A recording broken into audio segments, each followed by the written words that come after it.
Hello and welcome back to another episode of Neighbors Asking, why is your truck up on blocks? I had a half notion to say, well, as you drive the golf cart by, I figured I'd give you something to stare at and to ask questions about and try to decipher what it is that I'm actually doing here. Yeah, that's not it, unfortunately. I would love to do that, but unfortunately that's not the answer. So, I have run into a fuel system issue. The truck will start, it wants to die immediately after, or if you give it gas, it wants to sputter and die. So that tells me that my fuel pump is not sending fuel like it should. So, and I also notice a fuel leak up on top of the tank, which could be a myriad of things, but if I'm going to drop the tank for one issue, I'm going to replace the tank, I'm going to replace the straps, and I'm also going to replace the sending unit. Once I have that out, I'm also going to replace fuel lines, and also most likely going to replace the gasket under the throttle body, since I won't have the fuel pressure in the system. Now, that leads me to my next issue. So most people take the bed off of these trucks because it's so much easier to get the fuel tank out. You're right, you have your sending unit right there, or fuel pump, and then you have all your lines right there. Everything's right there at your fingertips to be able to remove all that. Tank pulls straight up out, good to go. Well, this is an Ohio truck. It's been in Ohio most of its life. I believe it was initially a Florida truck, but of course, as you can see, it's been in Ohio for a while. You have rust, what's left of the rocker panels, cab corners. Bed's still in fairly good shape, which is surprising to me. So I started to do the straps for the fuel tank. I got the front one off. Well, actually it kind of broke off and then the bolt kind of broke. So, yeah, the front one's off. We'll go with that.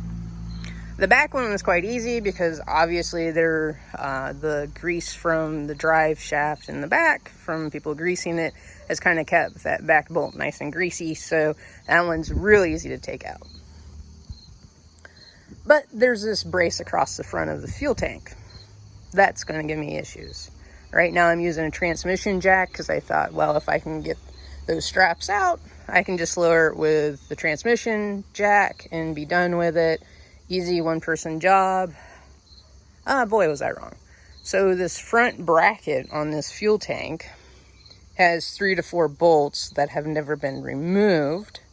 So I don't really want to fiddle with that. So I was hoping that I could slide it, maybe remove the drive shaft, slide it out the passenger side, and then slide a new one back in. But with how I have the truck right now, that is not the most ideal situation, because it would be probably the most dangerous. Because now I have nothing holding the truck in place except for my little wedge in the front, and then of course my back is supported with regular blocks. But looking, I possibly could run into the issues with the back yoke being in my way. So my next thought is that I need a second person. I'm hoping that with a second person, I can have them in the front supporting the front of the tank, and then I can gradually angle the back of the tank and get it under the rear axles, and it would slide out of that bracket. Not for sure if that's going to work. We'll see. I thought this was going to be a relatively easy job. Of course, they always say when you think something's going to take an hour, it takes 8 hours. Yeah, this is what this is turning into. I'm also trying to debate how much more money I want to put into my beater with a heater. Mind you, I put a lot of work into the engine in this. I've done a lot of work on it in general, so I'm trying to figure out what my next step is with this. So I will go back to working on this, and I will append to this video the next steps that I do. I guess I could take you underneath my rusty crusty truck here. my transmission jack has gone down a little bit. But there is this bracket up front here.